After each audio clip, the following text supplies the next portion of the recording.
waaw asalaamaaleykum wa rahmatullahi wa barakaatu. maa ngi nuyu ñëpp di leen ziar di leen baalu àq di leen baalu àq di ñaan yàlla sama nuyoo bi yàlla na fekk ñëpp jaam bi jaay nabi bi sallallahu alayhi wa sallam. xanaa di santaat yàlla bu baax a baax a baax a baax ci lim ñu may ñu fekke woon ko daaw ren ñu nekk di ko waajal yàlla na yàlla def ñu fekke ko ñu tàmbali liggéey bi ci bisimillahi rahmaani rahim àggale ko ci alhamdulilahi rabbil alamin yàlla mën na ko yàlla na ko def bi jaay nabi bi sallallahu alayhi wa sallam. xanaa di ci profité waale rek bala may sori di nuyu sama góor ga ndeysaan gàmm moom bu jotee xel yëpp day dem ci moom mooy Baye Cheikh Ahmad Tidiane yàlla na yàlla yërëm ko ci yaatal barsàqam ndax tey jii lépp mooma parce que taxaw na Canaba ci côté yi mu leen waroon a taxaw bu baax a baax a baax ba tey jii bu Canaba doxee nii macha allah loxo ma ngi ci biir di ñaanal yàlla na yàlla jégal ko di ñaanal Baye Abdourahim moom itam bala may sori yàlla na yàlla guddal fanam xilaafa gi yàlla na nekk xilaafa yi dàq ci xilaafa yi yàlla na yàlla taxaw ko yàlla na yàlla sàmm ko yàlla na yàlla aar ko yàlla ba mu gis dara lu muy rëcc ci gàmm gi waaw képp ku fi ñëw daal yàlla na nga fi jële contact ku mat sëkk wax dëgg yàlla ñun itam suñu xel dal na ci ndax li tax suñu xel dal na ku ne xam ne Canaba dañ daan am problème mu maanaam benn station gàmm waaw courant bu faible bu baax a baax ci problème mu gàmm gi muy Canaba sekk ci ginnaaw mooy Canaba gaar ci ginnaaw mooy cawaare ci wax dëgg yàlla ñooñu ñoo yor gàmm gi kon su courant bi doyul foofu dañ doon nekk ci jafe-jafe ren nag wax dëgg yàlla boo xoolee CLD yeeg CDD yeeg yëpp coow li yëpp coowul Senelec la woon ndax courant bu faible bi waaw alhamdulilah Senelec bi ñu ñëwee engagement yi nga xam ne jëloon nañ ko wax dëgg yàlla góorgóorlu nañ ci tax ren def nañ loo xam ne mosuñu ko def mooy décanté nañ équipe boo xam ne équipe surveillance lañ leen tuddee ñoom lépp luy liggéeyu gàmm gi ñoom ñoo koy surveiller ku mel ni Mamadou Dieng ku mel ni Doudou Gassama mi ngi fi ku mel ni Thierno Ngom mi nga xam ni moom mooy chef de projet moom mi ngi fi wax dëgg yàlla ñi taxaw ci liggéey bu baax a baax beneen poste courant bi nga xam ne diggoon nañ ñu ko aussi ñi ñëw na commencé nañ ko ñu ngi ciy liggéey wax dëgg yàlla macha allah te it pare ñi ngi créé waat ay départ yoo xam ne boo ñëwee poste courant Canaba Gare ñi ngi fay créé waat beneen départ boo xam ne day ñaari départ yoo xam ne day dugg Canaba Seck bii mi ngi tudd mi ngi doon nekk vers gendarmerie bii mi ngi ñëw vers hôpital Canaba wax dëgg yàlla côté bii moom bu ñu paree ba Canaba Seck dootul ñoo am problème mu courant boo ñëwee ci beneen poste courant bi encore moom moo mi ngi buntu kër Abdou Karim Diop foofu lañ ko def boobu tamit moom moo dem Canaba Gare ci ginnaaw ba ci terrain basket bi ma ñëw ba kër Pa yaa xam saw mu taxaw foofu kaw tali bi aussi comme niñ ko waxee woon génn waa nañ beneen départ boo xam mi ngi ñëw ba kër Demba Kanji benn bi moom moo ñëw ba ci kaw tali bi jaadaat dugg ba Canaba Seck ba ci poto Moser bële mu taxaw fa am nañ aussi beneen boo xam ne dafay commencé waat kër Demba Kanji jaar ci ginnaaw topp ligne bi kii bi bay jub cawaare moo taxaw foofu beneen bi moom moo ñëwaat ba duggaat Canaba Seck yooyu yëpp ay poste courant la yoo xam ne dafa ànd ak ay secours parce que Canaba léegi niñ ko programmé mooy waaw day nekk dëkk boo xam ni niñ ko programmé léegi dañoo bëgg ba poste courant bu ci nekk day am ñaari départ bu jóge Touba ak départ bu jóge Canaba su côté bi amee problème fi ne léegi Canaba amatul léegi coupé courant mu yendu ba ngoon déedéet si Canaba Seck bu ñu coupé côté bii côté Touba côté Thiès moo leen di jox courant bu ñu coupé côté Thiès côté Touba moo leen di jox courant noonu lañu ko liggéeyee MT bi nga xam ne moo jaaroon ci biir dëkk bi wax dëgg yàlla moom itam Senelec def na ci ay démarches yu mag mooy mi ngi wàcc MT bi jaarale na câble bi ci suuf léegi daal foofu moom képp kuy defar sa étage doo ne MT bi moom moo téye te loolu góorgóorlu nañ ci bu baax a baax a beneen bi ci des mooy poto lampe yi nga xam ne dañoo jaaroon ci biir kër jàmbur yi Canaba nga xam ne 1960 ba Canaba amee courant ba léegi poto yooyu mi ngi jaaroon ci biir kër yi léegi nag kër yi màgg na ba fekk si ko nit ñi njàmbat li yàgg na wax dëgg yàlla mais nag lu jar rek yàlla sottal ko tey jii xëy na ren ji la ko yàlla doon sottal wax dëgg yàlla macha allah ñi ngi li ñuy liggéey nii suñ ci paree poto yooyu jaaroon ci biir kër jàmbur yëpp dañ koy mën a dindi beneen bi ci des mooy li ñu 4x16 yi nga xam ne moom moo nekkoon ci Canaba parce que ku ne extension rek di nga tudd 4x16 jamono di dox ba Senelec dem ba xam ne 4x16 wax dëgg yàlla day yàq mais defarul ndax ak nit ki ak li mu soxla ci ay appareil li muy taal ci courant wax dëgg yàlla am courant bu doy rek moom moo ko jik pour mu mën a consommer courant ni mu war a ci ay appareil wax dëgg yàlla bépp 4x16 boo xam ne mu ngi biir Canaba Seck war nañ ko Senelec yi nga xam ne gis nañ ko war nañ ko Senelec ba Senelec étudier ne ko ba yëpp incha allah ñi ngi koy remplacer pour war cee def ay 35 ca loolu su paree wax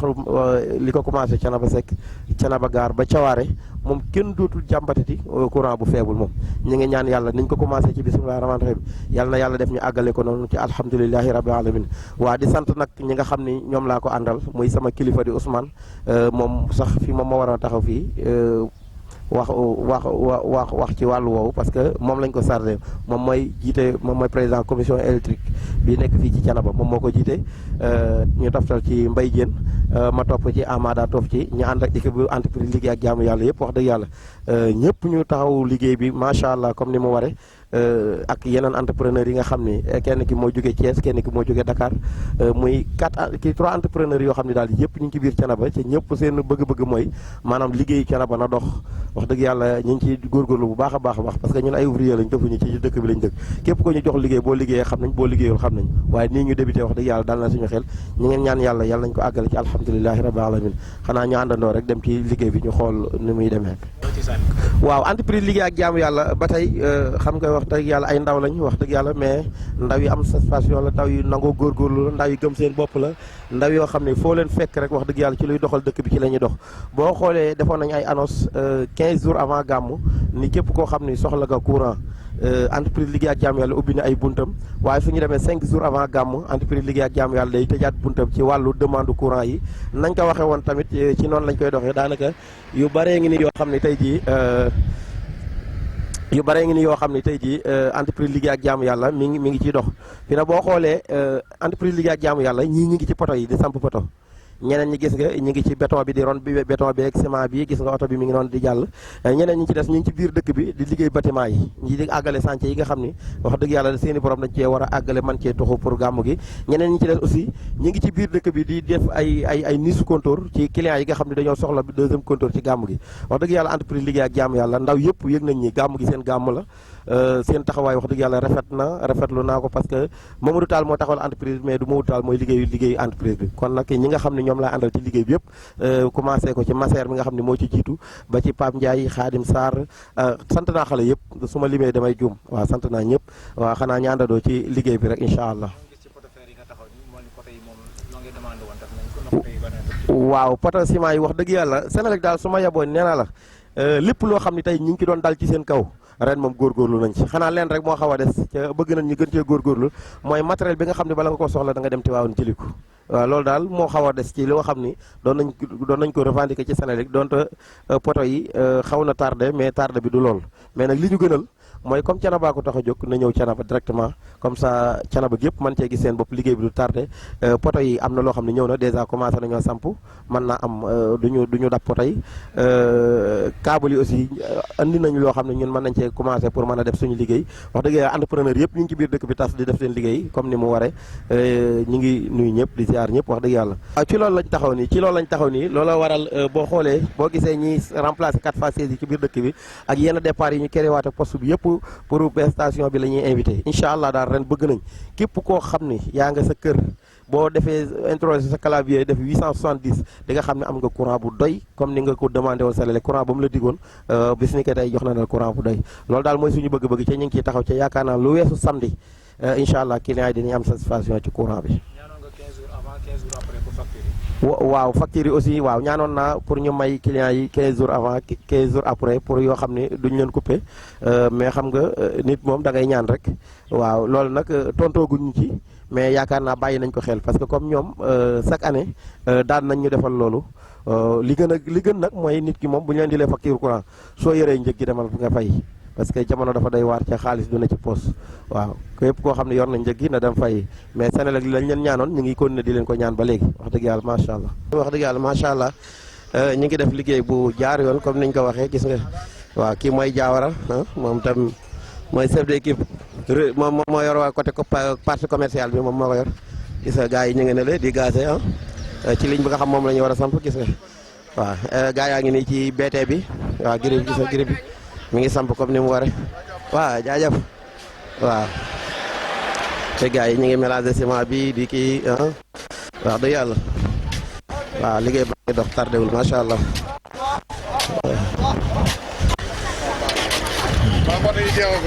déedéet jeexagul non de jeexagul gisee poto bi bu njëkk xam nga Thiénaba ba muy door a am courant poto yi ñu fi doon def dañ ko daan cimenté moom mooy waral max gi du lekk taatu poto yi léegi nag yàlla def na comme poto béton la am poto ciment la am poto ciment moom dañ ko war a gas cimenté ko fi ne boo xoolee profondeur poto bi 1 mètre 60 la boo xoolee poto bu ci nekk jël na ñaari saaku ciment ak 4 brouettes xeer wax dëgg yàlla moom la ñuy defar nii bu ko defee lii boo ko defaree ba cimenté ko nii ba mu kii mooy tax mu toog ba bu ëllëgee poto bi moom caaxaan dootu ko fi jëlee waaw mooy waral ñu ko def waa câble bi ñëw na câble mi ngi sur place mais da ngay samp poto bi xaar 2 jours ciment bi wow nga mën a tirer câble bi ci war a dem waaw bii yëpp ay ligne départ la yoo xam ne pour dooley courant bi la ñuy bañ mu manqué moo tax ñu def ko nii ok waa day ànd ak ay lampe mbedd waaw day ànd ak ay lampe mbedd LED yi sax lay àndal léegi waaw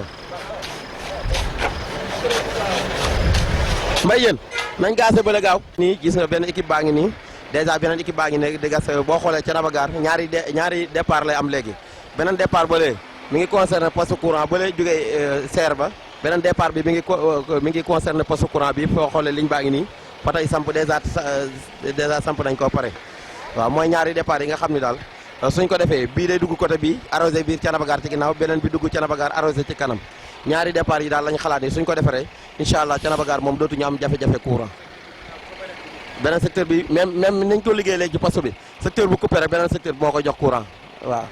coupure bi daal xaar daal la Senelec di liggéey ba incha allah bu xoo Thiès amatee problème xombal kii côté Diourbel moo lay jox courant bu Diourbel amee problème côté Thiès moo lay jox courant incha allah. gis nga de fii de ñu ngi gis ay poto la ñuy samp fii station yi pour renforcer baisse de tension courant dëkk bi maanaam dañoo am fii beneen poste Thiénaba Gare pour xaajale ñaari départ yi pour Thiénaba Gare baisse de tension bi daal dafa métti trop métti na ci trop fi mu toll nii daal liggéey boobu ci lañ nekk nii ñee ngi gas fii am na départ fii am na ab départ bu jëm Thiénaba Seck. waaw incha allah dina fare fii ak gàmmu de bi soobee yàlla parce que équipe yi bari nañ xale yi bari nañ ñii ngi ci poto lamp yi di monter lamp yi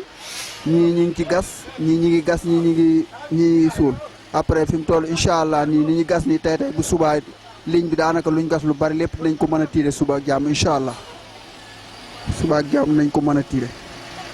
daanaka samp may joxe rek mooy comme liggéey bi moom ndeysaan wax dëgg yàlla ren moom liggéey bi am na changement lool jàpp nañ ci bu baax a baax gars yi moom fi mu toll nii jël nañ ci gàmmu ren gi moom wax dëgg yàlla am na changement lool parce que dëkk bi moom ni meloon ci baisse de tension daanaka lu ci bari ba cawaare sax am na poste lu ci bari daanaka dina wàññeeku lu ci bari moom dina wàññeeku dina dimbali clients yi depuis daaw toog nañ fi ba ay 1h du matin 2h du matin courant bi dem am na côté yoo xam ne amuñu courant dafa baisse de tension bi mu demee dafa am côté yoo xam ne ba léegi amuñu courant ci guddi gi ci lañ nekk daanaka guddi gàmmu di ci nekk ba fajar te loolu lépp lañ bëgg mu saafaraw incha allah balaa gàmmu gee ñëw bi soobee yàlla ñu bañ am benn problème ci courant bi incha allah waaw lamp mbedd yi itam ñu ngi ci démb Thiénaba Seck lañ dugg ñu ngi Thiénaba Seck nii te courant dafa coupé léegi dañoo bëgg Thiénaba Gare ñu tàmbali ko léegi ale bi fii Thiénaba Gare di tàmbalee ci caw ba Kër Magay ñu defar lépp ci kaw tali bi léegi bu courant bi dellu see Thiénaba Seck ñu data biir foofu dugg fa daal di defar yëpp incha allah lépp luy làmp daal bëgg nañ mu tàkk lépp luy baisse de tension it ci dëkk bi fi mu toll bëgg nañ képp koo xam ne ab client nga am demande mbir def sa demande yëpp am doo am benn boo doo am say gan sa frigo di tàkk say clim di tàkk say ventilo di tàkk doo am benn problème loolu moom incha allah fi mu toll ñu ci góorgóorlu luñ man ci gàmmu ren gi loolu bañ a am parce que daaw moom li fi am par rapport ak li fi am incha allah ñaani ñu ren mu am fi. waaw dara daf ma neex rek dama gis nit ñi di ko def mu neex ma trop ma xam ne moo ko defee dinaa réussir ma tante nekk waaw metti na moom metti na nag mais pour nga am dara moom faaw nga def lu metti loolu la dara yombul fii non yombul de benn liggéey neexul mais bii nag moom da cee rawati waaye nag final bi moom dina neex incha allah loolu lañ ciy séentu. non jànkontewu ma ci benn jafe-jafe à part na xanaa rek heure añ rek jot war a añ moom doo gis añ bi waaw doo gis añ bi waaw da ngay añ ba 5 heures yooyu waaw loolu la te xam nga comme miinoo ko moom waaw loolu mooy loolu la rek waaw non amuñu benn problème parce que man stagiaire laa fi defaguma fi sax 3 semaines yu mat mais boo ñu gisee nii danga naan comme si def nañ 1 mois 2 mois affaire yooyu amuñu benn problème dañoo baax ñii dañ lay jàppee comme sa petite sœur ñii comme sa grande sœur dañoo miinante daal ka fooree liggéey noonu la danga naan dañoo yàgg xamante or que mooy loolu waaw am na ambiance moom courant non musuma maas nag musuma maas ah ankay non musuma maas moom déedéet maasaguma daal non maasaguma de waaw parce que heure bu demee ba may kii rek maa ngi daw waaw waaw waaw gàmmu gi waaw waaw waaw waaw incha allah rabbi loolu lañ bëgg de ñoo ngi ci gisoo moo tax dañuy liggéey 8h ba 19h mooy loolu des fois 21h waaw moo tax loolu la xalaat nañ ko incha allah rabbi man waaw ñun 5 jigéen lañ man ak ay dem yi ay yeneen 3 ñooñ dañoo nekk ci ginnaaw waaw ñu ngi ci beneen équipe waaw ñu ngi ci beneen équipe. waaw waaw am nañ rigueur kay waaw ñu dañuy jongante góor ñi de bu ñu defee benn ñu def ñaar waaw añ bi rek. ban question nga mën a sa laaj ma ko ba tëjee ko say kàddu. non à part loolu lépp xanaa ak kuñ fekk si Taal Modou Taal moom nga xam ne mooy suñ chef d'équipe xanaa ñaanal ko rek affaire yi jëm kanam mais fii daal moom lépp jàmm moom alhamdulilah waaw lépp jàmm daal amin amin amin ñu bokk merci. waaw maa ngi sant yàlla bu baax Baye Thion la Baye Thion waaw sama taxawaay mooy ñëw rek jàppale gars yi si gàmm gi waaw parce que man gàmm gi mën a neex parce que lii dong lañ fi am defar suñ dëkk waaw moom rek lañ fi am kii sant bi ñoo ngi si commencé di samp pota yi waaw sa côté bële samp nañ fi lu bëri jot nañoo samp lu bëri sant bi ñoom ñoo ngi Thiénaba gaar nii war nañoo dem Thiénaba Seck après xam naa si kanam rek lañ war a delluwaat Thiénaba Seck. ah du benn liggéey moo yomb parce que électricien moom waaw métti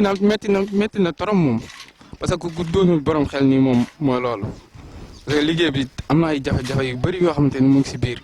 il faut nga ànd ak sa xel si liggéey bi rek mooy tax nga mën a dem. ah sama morom yi li ma leen di soññee mooy instant bi âge bi ñu toll nii instant bi ku si deful dara moo la na ngay dem ba nekk mag. yu bëri nga bëgg koo defal sa bopp fekk na yow la passé si ginnaaw waroon nga koo def bu yàgg mais nga bàyyi ba toll yenn âge yi nga bëgg a nekk nag leneen moo tax boo si gisee ñu bëri dem ba doon mag yu taxawaal nii si ka ba nekkee xale dañoo liggéeyul woon moo tax instant bi âge bi ñu toll ñu liggéey rek moo ñu mën a may liñ bëgg. waaw Mamadou sérieux Mamadou moom ku baax la mooy loolu amul benn problème. moom lépp lu mu am rek mën na koo bokk ak nit ñi ku baax la mooy loolu baax na trop moo tax man ma ànd ak moom nii dafa baax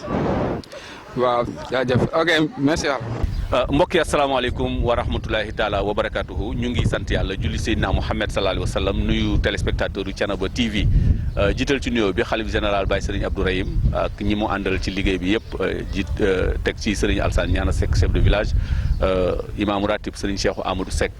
bu ngeen gisee ñu taxaw fii lépp rek ci programme mu Thiénaba TV waajal gàmm tey nag ñu wax ci wàllu électricité taxaw ak kilifa yi nga xamee ni ñoom ñoo jiite liggéey ci biir Thiénaba ak li ko wër jéem a amélioré courant Thiénaba ba courant Thiénaba gën a am doole waaye ba courant Thiénaba gën a indépendant loolu nag duñ ci détaillé lu bari dañuy jox suñu mbokk mi ñu taxawal mu présenté wu wax tur wi naka la ak ban taxawaay la am ci biir Senelec bu ko defee ñu waxtaan mbokk ñu ngi lay ziar. asalaamaaleykum wa rahmatullah wa barakatu. waaw sëñ bi maa ngi lay nuyu bu baax di la sant di la ziar bu baax a baax. di rafetlu interview bi. waaw tur bi naka la. tur bi Doudou Gassama. chef d'équipe Senelec Thiès. moo ñëw fii tey jii ci ndigalu sumay kilifa yi nga xamante ni ñoom ñoo ma yëlif biir Senelec. sama chef de service Mamadou Mariam Diallo bi nga xamante ne bu yàggul sax lañ ko affecté fii mu ñëw Thiès. mu ñëw vraiment nekk nit ku baax ànd ak say collaborateurs muy Mame Thierno Ngom di chef d'unité USE ak Pape Mamadou Mbengue chef d'unité UMDT. ñu nekk ay nit ñu baax vraiment nekk ay nit ñu am expérience ay nit ñoo xamante ne vraiment liggéey ak ñoom kuñ ne da ngay ay liggéey ñoom vraiment da ngay sawar liggéey ak ñoom ndax seen expérience ak seen baax ak seen Pastef vraiment ci liggéey bi. ñoom tamit dañu am ay kilifa yu nekk ay Dakar ak feneen ak feneen ak feneen li leen seen kilifa yi sant ñoom ñi ngi ci ba romb ba def lu ëpp loolu 1 million de fois pour que affaire bi dox affaire bi baax man yàgg naa ñëw fii di assister événement di def man maa daan def fii permanence à Thiénaba mais ren vraiment li fi am moom vraiment c'est une première surtout amélioration qualité de service bi am ci réseau bi fii parce que déjà Thiénaba Seck dafa nekk ci diggante entre ñaari réseau dafa nekk ci entre le départ Touba moom moo nekk nii moom moo alimenté Thiénaba Seck beneen partie ci Thiénaba Seck dafa alimenté wu sur le départ Kaolack Nord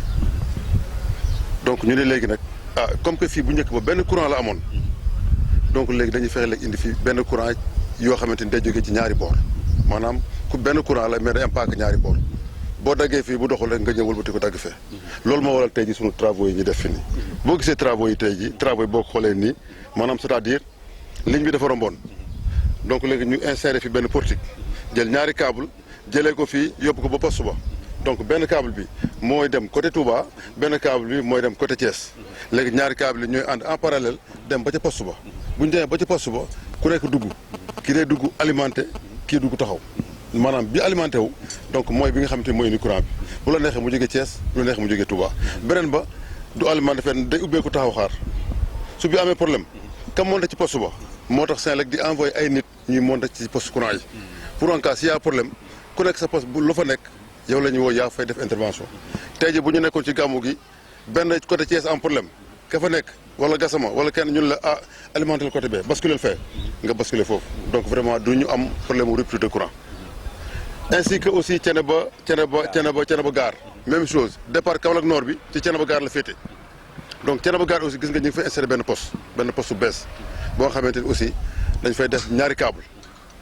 bii day jógee Touba bi jógee Thiès même chose encore donc bu la neexee ba pare benn côté bi mooy alimenté wu benn côté bi nekk sa cour su bii doxulee ñu alimenté ba su bu doxulee ñu alimenté ba donc maanaam rupture de courant bëggatuñu mu am ci zone bi à part ci loo xamante ni ci ndogal yàlla la mais lépp loo xamante c'est dans le cadre de la technologie donc vraiment ñu ngi ciy góorgóorlu ba affaire bi vraiment ñu ci ba du ñu am benn problème incha allah. du ñu am benn problème incha allah macha allah laaj bi xam naa ni day nekk toujours sax romb gàmmu. bala ñoo ñëwaat ci gàmmu bi mooy. noonu moo ko expliqué. wax ni am na ko fi jóg en permanence ci gàmmu. est-ce que après gàmmu. tamit ban solution moom moo ci am. bon li ñu fi def ni tey jii nekkul toujours rek pour gàmmu gi dañ fi def loo xamante ni après gàmmu li fi ne mooy continuer. lu dëkk bi gën a yokk rek ñuy gën a améliorer rek lu population bi di gën a yokk rek ñuy gën a améliorer tey jii amélioration bi ñu def fii tey jii c'est parce que li ko wane mooy tey Thiénaba dafa màgg fii ak 5 ans derrière 6 ans 10 ans derrière Thiénaba soxla woon lii parce que lu ndaw la woon loo xam ne li fi nekkoon mënoon na leen alimenter mais fi ñu toll nii population bi Thiénaba Seck Thiénaba Gare ak village environnant yi nekk ci ginnaaw Thiawaare ainsi de suite tey jii li fi nekkoon tey jii mu lay alimenter. kon mën nañoo wax ni ginnaaw ci biir gàmmu gi problème mu délestage yi ñu daan am xañ na bariwul moom du am mën nañ ko assurer ak aussi bu ñu rombee gàmmu courant ni mu daan coupé lu bari di coupé di dem est-ce que loolu tamit mën nañoo wax ni problème yooyu résoudre na. problème yooyu courant ni mu daan coupé di dem bu njëkk ba ak léegi y a un grand changement parce que bu njëkk ba xëy na dañu amoon déficit de production. bu njëkk ba courant bi xëy na peut-être courant bi dafa doy loon mais léegi daanaka courant bi dafa doy sëkk. courant bi dafa doy sëkk. boo xoolee léegi possibilité léegi yi ñu am pour améliorer la qualité de service dëkk bu nekk léegi ñu fay ay postes courant. les postes courant c'est des postes préfabriqués. postes préfabriqués yi ñu ngi leen doon jëlee en Turquie. Senelec bëgg nit ñi am expérience évoluer ci par rapport ak cabines yi. ba tax mu jëlee leen fi yóbbu leen en Turquie yóbbu leen en formation yóbbu leen en stage fayal leen xaalis dugal leen ci avion bi ñu dem pour xool jàng xam cabine yi lii ak lii parce que loolu lépp après ci Sénégal lay mujjee si donc courant bi vraiment léegi amatuñu problème courant délestage nag am na yu bëri yoo xam ne li ci des nag mbir suñu borom la mais ñun ñu ngi préparé wu fàggandiku ba toppatoo suñu réseau améliorer suñu réseau améliorer la HTA parce que HTA bi mooy haute tension bi soo amul HTA bu baax mun na am bas bi nga xam ne moom la jox macha allah am na loo xam ne nag mënul ñàkk rek parce que courant la ñu yor courant dafa mel téléphone rek alalu jënd la des fois mbir bi day ñëwee foo xam doo ko foogee wala ñun loolu lépp xam nañ ko ba tax vraiment ñi ngi jël suñu prévention tey boo ñu doon defal évaluation pourcentage travaux yi fan la toll ak li ci des parce que ngeen pare avant gàmmu wala day des après gàmmu ngeen ko def incha allah travaux yi actuellement bu nekkoon à 100% actuellement presque à une semaine du gàmmu presque on est presque à 70% des travaux. on est à 70% des travaux pratiquement les gros travaux démarré nañ ko. gis nga lii gros travaux mënul passé lii. donc lii incha allah fii ci kanam tuuti on va terminer on va mettre en service Thiénaba am courant. beneen cabine bi nekk fële ñu ngi koy préparé defal nañu massif bi cabine bi ñëw na. tey ci ngoon incha allah dinañ teg cabine bi entrepreneur bi suba dina ñëw commencé liggéeyam. donc on a des entrepreneurs ñi ngi fi donc ku nekk jox nañ la li nga war a sa tâche ku nekk li nga war a liggéey parce que ñun Senelec tey jii mënuñu def lépp. moo tax ñu jël les GIE là c'est notre collaborateur ñu ñëw ànd ak ñoom xam la fas yéene liggéey bi bu ñu ñëwee tey ji ñoom ñoo ñu jàppale bu ñu ñëwee jox kii lii jox kii lii ku nekk mën ci am dara ku nekk mën cee gis sa bopp macha allah ñun ñëpp ñoo ko bokk mu nekk lu am solo kon ñu ngi jàkkaarloo ak ki nga xamee ni moom moo fi teewal Senelec wala kenn ci ñi fi teewal Senelec dégg ngeen ni mu présenté woo tey boo doon jàkkaarloo ak téléspectateurs yi tamit di leen jox message ñu wàcc na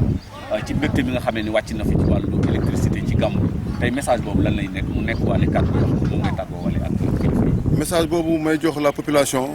mooy tey jii yàlla dafa def dañu nekkoon ci feebar coronavirus. donc première chose à faire mooy nit ñi ñuy jël seen prévention ci loolu. bu ñu ñëw ku nekk na nga indi sa masque. parce que dañ ne masque port de masque obligatoire.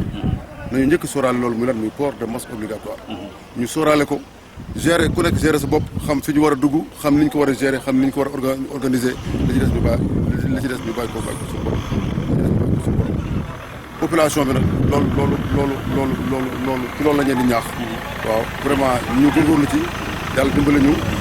dugg ci ak bismillahi rahmaani rahim génn ci alhamdulilah te dañu war a xam ne nag ren jii Thiénaba day def gàmmu spécial parce que le fait que ñu bëri gàmmuñu donc ñu bëri occasion la doon pour ñoom ñëw découvrir Thiénaba donc waa Thiénaba aussi nañ xam ne aussi gan yaa ngi ñëw gan yi dinañ ñëw vraiment donc dañu teeru teral leen comme niñ ko def defee man Thiénaba vraiment maa ngi sant yàlla bu baax di sant Senelec parce que tey jii ça fait des années maa ngi ñëw fii di représenter Senelec ici à Thiénaba boobu ba léegi vraiment macha allah alhamdulilah rabbil alamin donc yàlla defal ñu jàmm yàlla defal ñu tawfeex li nga xamante ni mooy sunu mbébét ci gàmmu gi muy Tivaouane muy Touba muy Ndiassane muy kii yàlla ñu suñu borom jàppale defal ñu ci ndam ñun ñëpp Senelec tey courant bi tey ji ñun yéen a tax ñuy sonn yéen tey ji état bi tey ji yéen ñun ñoo tax muy sonn donc ñun ñëpp ñoo bokk objectif na ku nekk jàpp fii kii jàpp fii ñu avancé Sénégal dem borom yàlla jàppale ñu yàlla defal ñu jàmm jàppal ma jàpp loolu la Gassama wax macha allah mu nekk lu am solo loo xam ni mooy message am bu mujj bi di ci yaatal nag ci wàllu pandémie bi muy jël ay précautions ndax ñëpp xam nañ ni feebar bu yaatu la ci àdduna waaye feebar bu am la ci réew mi yàlla musal ñu ci ba ñu gàmmoo ak jàmm te benn ndog du ci am loolu mooy ñaanam yàlla nangu ko ci barke Seydina Muhammad sallallahu alayhi wasallam kon Thiénaba TV tam noonu lay doxalee secteur bu nekk dina fa dem jëm faa indi ay leeral fekk ña nga xam ne ni ñoom ñoo nekk ci terrain bi mu dégg leen micro ñu yëkkati ay kàddu tudd na ko léegi pandémie wàllu santé la ci wàllu dinañ dem ci docteur ki nga xamee ni moom moo fi représenté muy ICP monsieur Assane Ndione joxante nañu moom rendez-vous incha allah dinañ ñëw ak moom waxtaan ceeg moom waxtaan bu yaatu woo xam ni dinañ ko partagé ak téléspectateurs yi bu ko defee rek lépp di njëriñ kon Moussa Ndiame Gueye ngeen àndaloon ak Alpha Sarr ci caméra bi kon yeneen i jataay fii lay xewee ci waajal gàmmu 2020. mbokk Thiénaba TV mi ngi jaar ci YouTube nag day kër goo xam ni dalloo na télévision yu bari waaye télévision ba ëpp fayda mooy ba ëpp ñu ko seetaan ba ëpp ñu ko abonné ba ëpp ñu cay commentaire kon mbokk yow mi seetaan ba pare aboneel ngir dolli ñu chance ñu gën a jëm ca kanam bësal cloche bi dara bañ laa raw waaye commentaireal ngir mbir mi gën a am fayda